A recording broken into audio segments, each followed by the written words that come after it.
সংবিধান সংস্কার কমিশনের প্রধানের কাছে আমাদের বিএনপির পক্ষ থেকে সংবিধান সংস্কার বিষয়ে প্রস্তাবনা পেশ করতে এসেছিলাম।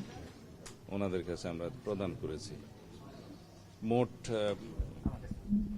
প্রস্তাবনার সংবিধানের প্রিয়াম্বলের সূচনা থেকে শুরু করে তফসিল পর্যন্ত মোট ৬২টি জায়গায় আমরা বিভিন্ন রকমের প্রস্তাব, সংশোধনী, সংযোজনী আমরা প্রস্তাব করেছি।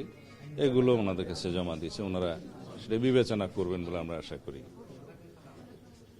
আমরা প্রস্তাবনার মূল অংশে যেগুলো বাংলাদেশের রাজনৈতিক ক্যারেক্টার পরিবর্তন করে দেওয়ার মতো যে সমস্ত বিধান পঞ্চদশ সংশোধনের মাধ্যমে আওয়ামী লীগ এনেছিল, ওগুলো সহ আর কিছু নতুন প্রস্তাব আমরা করেছি।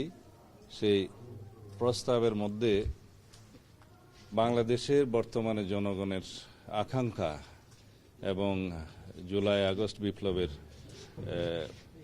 শহীদের অঙ্গীকার, রক্তের আকাঙ্ক্ষা এবং বাংলাদেশের বর্তমান বাস্তবতা, এগুলোকে বিবেচনায় নিয়ে এবং ভবিষ্যতে যাতে পার্লামেন্টারি ফুয়ারের সৃষ্টি না হয়, এখন আয়কতন্ত্রের সৃষ্টি না হয়, সেগুলো মাথায় রেখেই আমরা আমাদের সমস্ত প্রস্তাবনাগুলো দিয়েছি।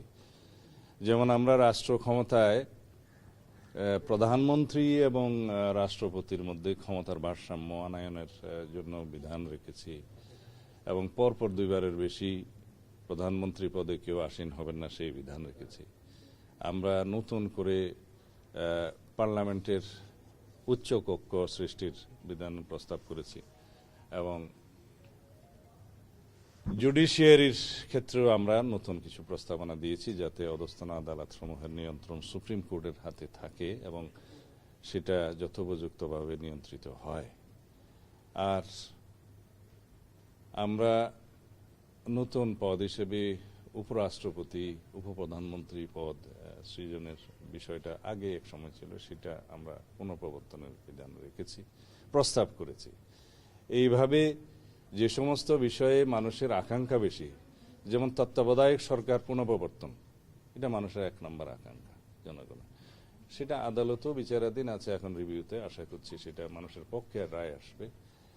এবং গণভোটের বিধান, যেটা আর্টিকেল 846, 48, 56 and 142 itself, যেগুলো পরিবর্তন আনতে গেলে এবং প্রস্তাবনাতে পরিবর্তন আনতে গেলে যে গণভোটের বিধান ছিল, যেটা আওয়ামী লীগ উড়িয়ে দিয়েছিল, সেগুলো পুনঃপ্রবর্তনের জন্য আমরা প্রস্তাব করেছি। এইভাবে আমরা প্রস্তাবনা প্রজাতন্ত্র, নির্বাহী বিভাগ, বিচার বিভাগ, আইন বিভাগ সহ এবং নির্বাচন কমিশন সহ সর্বত্র তফসিল সহ আমরা সব বিষয়ে আমরা অ্যাড্রেস করেছি, যাতে একটি গণতান্ত্রিক সংস্কার সাধিত হয় সংবিধানের এবং সেটার উপকার বাংলাদেশের জনগণ পায় এবং সব ক্ষেত্রে যেন একটা ব্যালেন্স অফ পাওয়ার সৃষ্টি হয় বাংলাদেশের রাষ্ট্রের সমস্ত অঙ্গের মধ্যে। এগুলো আমরা প্রস্তাব করেছি। ধন্যবাদ। সংবিধান পুনর্লিখন এবং সংস্কারের কথা বলছেন, এটা নানা অংশীদার কিন্তু পুনর্লিখনের কথা বলছে, এই বিষয়ে কোনো আলোচনা হয়েছে কিনা? সংবিধান সংশোধনের প্রস্তাব করেছি আমরা ব্যাপক ভিত্তিক, যাতে এটা গণতান্ত্রিক সংবিধান সংশোধন হয় এবং জনগণের আকাঙ্ক্ষা পূরণ হয়।